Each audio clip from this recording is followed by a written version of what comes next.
اس سے پہلے امام بخاری نے باقاعدہ عبداللہ ابن عمر کا عمل لکھا ہے جس کی پوری صنعت مصنف ابن ابی شیبہ میں موجود ہے کہ عبداللہ بن عمر جب سجدے میں جانے لگتے تھے پہلے ہاتھ لگاتے تھے بعد میں گھٹنے. لہٰذا علماء عرب جو نماز پڑھتے پہلے گھٹنے لگاتے ہیں یہ سنت سے دور ہے ایز کمپیئر ٹو اس ہمیں یہ خود بخود اپنی جگہ بنائے گا ہر چیز. آپ دیکھ رہے ہیں میری انگلیاں ایسی جگہ پہ آئی ہیں کہ جب میں اس ایج کے اوپر سجدہ کروں گا تو میری انگلیاں کانوں کی سیدھ میں آئیں گی اور ہتھیلیاں کندھے کی سیدھ میں جس طرح کے رفع الیدین کے وقت تھی, اور انگلیاں آلموسٹ نارمل پوزیشن میں ہوں گی. ایک صحیح روایت ملتی ہے جس میں آپ صلی اللہ علیہ وسلم کے بارے میں آتا ہے کہ انگلیاں ملا کے سجدہ کرتے تھے. کچھ تابعین کے بارے میں صحیح سند سے بھی ملتا ہے کہ وہ پسند کرتے تھے کہ انگلیاں ملا کے کیجئے, لیکن اس پہ کوئی مرفوع یا موقوف حدیث اس حوالے سے نہیں ملتی. آپ نارمل پوزیشن میں رکھیں, اتنی نہ کھول دیں کہ یہ قبلہ رخ سے ہٹ جائے, یہ نارمل پوزیشن میں. اور اگر کسی نے یوں رکھنی ہے تو یوں بھی رکھ سکتا ہے, اس میں ذرا تردد ہوتا ہے, اس میں ہتھیلیاں بھی لگ جاتی ہیں اور آپ آلموسٹ یہ قبلہ رخ ہی ہوتی ہیں انگلیاں. کانوں کی سیدھ میں انگلیاں آ جائیں گی, یعنی کہ یہ دو آنکھوں کے درمیان آپ آنکھوں کی سیدھ میں رکھیں گے خود بخود کانوں کی سیدھ میں آئیں گی, اور ہتھیلیاں جو ہے وہ شولڈر کی سیدھ میں, اور پھر آپ نے پہلے ناک لگانا ہے اس کے بعد ماتھا لگانا ہے. اور پاؤں کی انگلیاں قبلہ رخ ہونی چاہیے, دونوں ایڑیاں آپس میں جڑی ہوئی ہوں, اور ہاتھ جو ہے وہ پہلوؤں سے الگ ہوں, راندے جو ہے وہ پنڈلی کے جوڑ سے الگ ہوں نارمل پوزیشن کے اوپر. اور ادھر سے اگر یعنی اس میں گیپ بھی موجود ہونا چاہیے. سب سے افضل طریقہ تو یہی ہے کہ تھوڑا اور بڑا کر لیا جائے سجدہ یوں کر کے, لیکن وہ آج کل ہماری صفحے جو ڈیزائن ہے اس میں وہ بڑے والا سجدہ نہیں ہوتا جو بخاری مسلم میں آتا ہے کہ بکری کا بچہ بھی گزر سکتا تھا, وہ اعلیٰ ترین درجہ ہے. جس چیز سے منع کیا گیا نا وہ یہی ہے کہ آپ نے بخاری مسلم میں آتا ہے کہ کونیاں زمین پہ کتے کی طرح نہیں یوں بچھانی, اور ظاہر ہے اس حکم میں مرد و عورت دونوں شامل ہیں نماز کے طریقے کے اعتبار سے. تو اس کو اٹھا کے رکھنی ہے اور پہلوؤں سے الگ رکھنا ہے, پیٹ سے نہ ٹچ کریں, پیٹ جو ہے وہ یہ رانوں سے الگ رہے, اور ران اور پنڈلی کا جوڑ جو ہے یہ الگ الگ رہے. اس حالت میں آپ نے سجدہ کرنا ہے. تو آپ کی پوزیشن کیا ہونی چاہیے کہ آپ یہ انگلیاں قبلہ رخ ہوں, یہاں پہ بھی نارمل, یوں کرنے کی ضرورت نہیں ہے, نارمل رکھیں جہاں آپ کو آسانی رہتی ہے. اس طریقے سے بھی سنت ہے. صحیح مسلم کے اندر یہ طریقہ بھی آیا ہے اور صحیح مسلم کے اندر یہ طریقہ بھی آیا ہے, یہ دونوں طریقے سنت ہے. یہاں پہ مشہور ہے کہ وہ اگر کسی کی انگلیاں یوں نیچے ہو جائیں تو اس کی انگلیاں کاٹ دی جائیں, جبکہ صحیح مسلم میں ہے کہ نبی اسلام جب آخری رکعت میں تورک بیٹھتے تھے جو میں بتاؤں گا تو اپنے بائیں ہاتھ سے اپنے گھٹنے کو لقمے کی طرف پکڑ لیتے تھے. تو یوں بھی رکھنا سنت ہے, اور جب یوں رکھیں گے تو ابو داؤد میں حدیث ملتی ہے سنن نسائی کے اندر کہ نبی اسلام کی جو یہ زرہ ہے وہ ران کے ساتھ لگ جایا کرتی تھی. آگے دیکھیں لگی ہوئی ہیں دونوں زرہیں ران کے ساتھ لگی ہوئی, اور جب یوں رکھیں گے تو پھر یہ ران سے اٹھ جائے گی. یہ طریقہ بھی سنت ہے, اس میں کوئی فرق نہیں ہے, دونوں طریقے سنت ہیں. یہ دو سجدوں کے درمیان آپ بیٹھیں گے اور اس میں آپ نے جو تسبیحات پڑھنی ہے رب اغفر لی رب اغفر لی, اس کے علاوہ اور تسبیحات بھی ہیں. بعض لوگ یہاں پہ بھی انگلی اٹھا لیتے ہیں, وہ حدیث بھی کمزور ہے سفیان ثوری کی تدریس کی وجہ سے. انگلی نہیں اٹھانی, نارمل رکھنا ہے آپ نے. ناک بھی لگنا چاہیے, ماتھا بھی لگنا چاہیے, اور زمین کی سختی ہلکی سی معلوم ہونی چاہیے. بالکل نہیں ہوا میں سجدہ ہو رہا ہوں, بہتر ہے مٹی والی جگہ پہ ہو تو زیادہ افضل ہے, اور نبی اسلام کو پسندیدہ بھی ہے. باقی چٹائی وغیرہ بھی جائز ہے, میں نے اس کے حوالے سے بھی کافی ویڈیوز ریکارڈڈ موجود ہے. دوسرا سجدہ کہہ کر کے بھی آپ اللہ اکبر کر کے بیٹھیں گے. صحیح بخاری میں 6251 نمبر حدیث ہے, نبی اسلام حکم دیتے تھے کہ نماز میں سکون کرو اس حال میں کہ تم نے بیٹھنا ہے, اور اس کے بعد پھر دوسری رکعت کے لیے کھڑے ہونا ہے. اچھا اس دوران یہ آپ دیکھیں نا, دو سجدوں کے درمیان بیٹھنا ہے نا, تو بایاں پاؤں لٹانا ہے اور دائیں پاؤں کو کھڑا رکھنا ہے جہاں پہ آپ کو نارمل لگے. بعض لوگوں کے پاؤں شروع سے عادت نہیں ہوتی ہے تو وہ پاؤں بیچارے جو ہیں وہ کھڑا نہیں کر سکتے, تو ان کو کبھی بعض ایسے کرنا پڑتا ہے. کر سکتے ہیں, جائز ہے, ایسے کر سکتے ہیں جیسے اس کو آسانی لگے یوں, لیکن سنت یہ ہے کہ دایاں پاؤں آپ کھڑے کریں گے اور بائیں کو لٹا کے اس میں بیٹھیں گے دو سجدوں کے درمیان. پھر دوسرا سجدہ کر کے بھی ایسے بیٹھیں گے, اور پھر اللہ اکبر کہہ کے ہاتھوں کا سہارا لیتے ہوئے, صحیح بخاری میں حدیث ہے نبی اسلام اعتماد کرتے ہوئے اٹھتے تھے. تو اعتماد کرتے ہوئے بعض لوگوں نے یہاں پہ وہ مٹھی بنانے والی وہ ایک کمزور روایت تھی, اس کا سہارا لیا, کمزور روایت ہے. نارمل بخاری میں اعتماد, تو اعتماد ویسے ہی ہوگا جیسے عام حالت میں بندہ اٹھے گا, یہ اعتماد کا طریقہ ہے نارمل. یوں کرنے سے یہاں پہ نشان بن جاتے ہیں, اور میں نے دیکھا لوگوں کی یہ ساری جگہ کالی ہوئی ہوتی ہیں. تو یہ تو اب ادھر تو آپ قالین پہ کر لیں گے, تو صحابہ کرام تو مٹی کے اوپر نماز پڑھتے تھے, تو کیا حالت ہو جاتی ہوگی اگر یہ والا کام ہو. تو وہ ایسے میں نے دیکھا یوں کر کے کھڑے ہو رہے ہوتے ہیں, اور وہ کہتے ہیں مٹھیوں والی حدیث, وہ تو روایت ہی کمزور ہے. بخاری میں واضح ہے کہ نبی اسلام اعتماد کر کے تو دوسری رکعت کے لیے کھڑے ہوتے تھے. اور اب جب ہم نے دوسرے سجدے سے سر اٹھانا ہے اللہ اکبر کہنا ہے, لیکن یہاں بیٹھنا ہے تو کچھ نہیں پڑھنا, بس اتنی دیر بیٹھنا ہے کہ سارے اعضاء اپنی جگہ پہ آ جائیں. اس کے بعد بغیر اللہ اکبر کیے ہوئے یوں کھڑے ہونا ہے, اور پھر ارسال الیدین کر رہے ہیں تو ایسے کھڑے ہو کے اگلی رکعت شروع کرنی ہے, اور وضو الیدین کر رہے ہیں تو اپنے ہاتھ باندھ کے.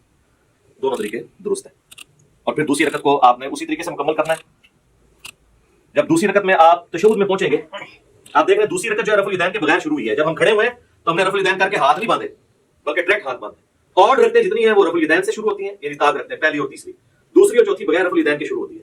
لیکن جو دوسرے والا رفع الیدین ہے, رکوع میں جاتے وقت اور رکوع سے اٹھتے وقت, یہ ہر رکعت میں ہوتا ہے. ایک اور رفع الیدین بھی ہے جو انس بن مالک سے جز رفع الیدین میں امام بخاری نے نقل کیا ہے, دو سجدوں کے درمیان, تابعین سے بھی ثابت ہے, وہ بالکل ہم جائز سمجھتے ہیں. اب اگر کسی نے وہ کرنا ہے, ہمارے اہل تشیع بھائی کرتے ہیں, تو پہلے سجدے سے آپ اٹھیں اللہ اکبر کہہ کے, یہاں پہ بیٹھے رب اغفر لی رب اغفر لی اللهم اغفر لی وارحمنی واہدنی وعافنی وارزقنی. اس کے بعد آپ نے یوں کرنا ہے اللہ اکبر, اور پھر دوسرے سجدے میں جانا. تو یہ طریقہ بھی درست ہے کیونکہ صحابہ کرام سے ثابت ہے. لیکن اکثر حدیث سجدوں کے بغیر رفع الیدین والی ہیں, اکثر لوگ کہہ رہے ہیں سجدوں میں بھی ہے، تو ہم تو سجدوں میں بھی قائل ہیں، میں تو سجدوں میں بھی کر لیتا ہوں، پھر سالوں یہ دہیں سے بھی نماز پڑھ لیتا ہوں، بہت بڑی یہ دہیں سے بھی پڑھ لیتا ہوں، اس میں کوئی فرق نہیں ہے، جو سنت طریقے ثابت ہے۔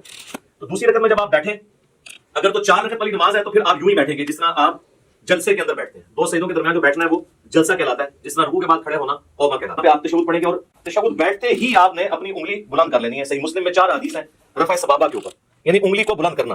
اس میں سنت طریقہ یہ ہے کہ آپ نے یہ درمیان والی انگلی اور انگوٹھے کا یوں ہلکا بنانا ہے ایسے کر کے، اور ابو داؤد میں الفاظ ہے کہ نبی علیہ السلام جب انگلی اٹھاتے تھے ہلکی سی جھکی رکھتے تھے، یہ ایسے کر کے نہیں اٹھانی، اور مسلسل تشہد میں بیٹھتے ہی اس کو اٹھا لینا ہے، اور اگر آخری تشہد میں ہے تو دعاؤں میں پہنچ کے اس کو ہلکی ہلکی یوں حرکت بھی دینی ہے۔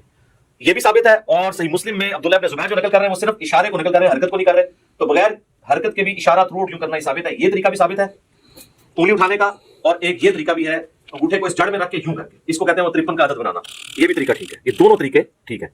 یہ عمومی طریقہ احادیث کے اندر رپورٹ ہوئے، چاہے یہاں پہ رکھیں چاہے یہاں پہ رکھیں، دونوں طریقے درست ہوں گے۔ تشہد میں پڑھ سکتے ہیں، بل اس میں جب آپ کھڑے ہوں گے دروشی پڑھنے کے بعد اللہم صلی علی محمد وعلی آل محمد کتنا بھی پڑھ لیں تو کافی ہے۔ یہ بھی سنن نسائی میں 1293 نمبر 1293 نمبر حدیث ہے، نبی اسلام نے یہ مختصر دروشی بھی تعلیم فرمایا۔ تو اللہ اکبر کہہ کے جب کھڑے ہوں گے تو زمین پر اعتماد کریں گے، اور اٹھتے وقت پہلے گھٹنے اٹھائیں گے، اس کے بعد آپ ہاتھوں کو اٹھائیں گے۔ جاتے وقت ہاتھ پہلے لگاتے ہیں، گھٹنے بعد میں، اور اٹھتے وقت اس کو اس طریقے سے آپ ریورس کرتے ہیں۔ اسی کو ہم نے عرض کیا ہے کہ مرنے سے پہلے آپ مسلمان کر لیں اس میں غور، کتابوں کا خدا اور ہے باپوں کا خدا اور ہے۔ کتابوں کی نماز آپ کو سکھا رہے ہیں جو نبی اسلام نے امت تک، صحابہ، اہل بیت، تابعین، تبع تابعین کے ذریعے ہم تک پہنچائی ہیں الحمدللہ۔ اچھا، اب چونکہ تیسری رکعت ہے تو تیسری رکعت میں جب ہم زمین پہ اعتماد کر کے کھڑے ہوں گے تو آپ اللہ اکبر، یہاں سے کھڑے ہوتے ہی آپ نے اللہ اکبر کہنا ہے، یعنی اللہ اکبر، پھر وضع الیدین کر لینا ہے، یا اگر آپ نے ارسال الیدین کرنا ہے تو آپ یوں کر لیں، اور پھر تیسری رکعت میں جو پڑھنا ہے انشاءاللہ میں پریکٹیکلی پڑھ کے بھی بتا دوں گا، سب کو پتہ ہی ہے، ہم تو پوسچرز اس وقت ڈسکس کر رہے ہیں کیسے پڑھنا ہے۔ تیسری رکعت بھی اسی طریقے سے ہوگی، اور تیسری رکعت میں بھی دوسرا سجدہ کرنے کے بعد جلسے میں بیٹھ کے، جسے جلسہ استراحت کہتے ہیں، پھر آپ نے کھڑے ہونا ہے تیسری رکعت کے لیے اور چوتھی رکعت کے لیے، اور وہ رفع الیدین کے بغیر ہوگی، ڈائریکٹلی ہاتھ باندھیں گے یا ارسال الیدین کریں گے نارمل پوزیشن میں۔ تو چوتھی رکعت میں جب آپ دوسرا سجدہ کر کے بیٹھیں گے تو صحیح بخاری میں موجود ہے، نبی صلی اللہ علیہ وسلم تورک کیا کرتے تھے، اور اس میں الفاظ ہیں چوتھی رکعت میں بیٹھتے تھے، اور ابو داؤد میں یہ الفاظ ہیں ابو میسادی والی حدیث کے اندر کہ جس رکعت میں آپ نے سلام پھیرنا ہوتا تھا نا اس میں آپ تورک کرتے تھے۔ تو اس سے ہمیں یہ بات پتہ چلی کہ چاہے 4 رکعت والی نماز ہے، 3 والی ہے، 2 والی ہے، جس تشہد میں دروشی پڑھنے کے بعد آپ نے سلام پھیرنا ہے اس میں آپ نے تورک کرنا ہے، اور اس میں حکمت بھی ہے کہ اس میں انسان تھکتا نہیں ہے۔ تورک جو ہے یہ دایاں پاؤں آپ نے بائیں پاؤں کے نیچے سے گزار کے دائیں پاؤں کو آپ نے کھڑا کرنا ہے، اور آپ نے دائیں پاؤں کے نیچے سے بائیں پاؤں کو گزارنا ہے اس حالت میں، یہ تورک ہے، اور آپ یوں بھی کر سکتے ہیں۔ یہ ابو داؤد میں یہ بھی حدیث ہے کہ نبی علیہ السلام نے اپنے دونوں پاؤں ایک طرف نکال دیے۔ حکمت یہ ہے کہ جب آپ یوں بیٹھتے ہیں نا تو آخری تشہد تو چونکہ نبی علیہ السلام کا بہت زیادہ دعاؤں پہ ہوتا تھا، لمبا ہوتا تھا، اس پہ آپ کرتے نہیں ہیں۔ اس طرح بیٹھیں گے تو تھوڑی دیر کے بعد آپ کو تھکاوٹ محسوس ہونا شروع ہو جاتی ہے، الا یہ کہ بہت پتلا بندہ اس کو تو فیل نہیں ہوتا۔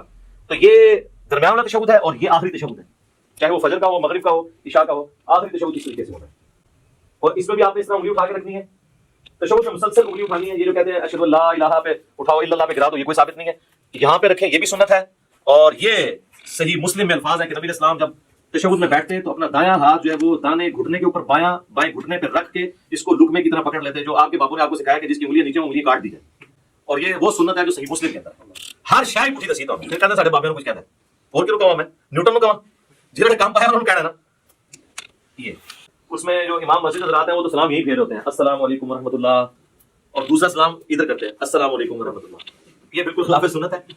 آپ نے دائیں طرف والے نمازیوں کو بھی، اور فرشتے ہوں تو ان کی طرف بھی سلام بھیجنا ہے، تو اس کے لیے طریقہ یہ ہے کہ آپ نے پوری گردن موڑنی ہے یوں کر کے، السلام علیکم ورحمۃ اللہ، السلام علیکم ورحمۃ اللہ۔